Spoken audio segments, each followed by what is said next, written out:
Okay, so now see another example of kinematics. See here, a body moving with uniform acceleration covers 24 meter in the 4 second and 36 meter in the 6 second. Calculate the acceleration and initial velocity of the body. So now see here, you have to apply the formula for the distance travelled in nth second. You know what is that formula? That is SNth is equal to u plus a by 2 into 2n minus 1. We have already derived this formula. Now go for the first part of the question. 24 meter in the 4 second. So we can write 24 is equal to u plus a by 2 into 4 into 2 minus 1. That will be here 48 is equal to twice of u plus 7a. This is first equation. So now I have subtracted and solved this and found this equation.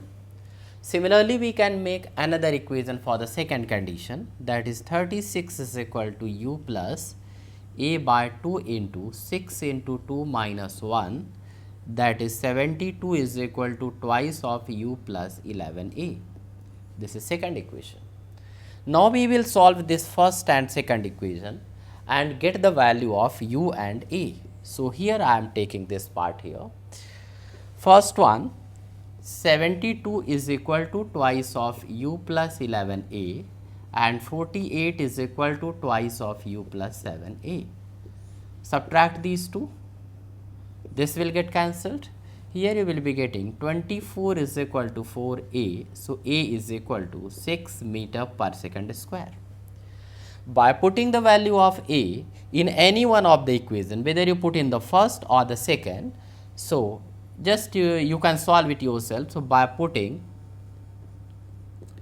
value of a in equation 1, we can get u is equal to 3 meter per second.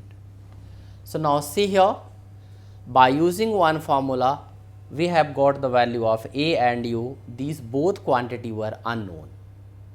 So basically for solving the question, you have to go through the numerical properly line by line and write down the mathematical expressions for the given conditions in the question, and then you solve the question. Now let us see another example.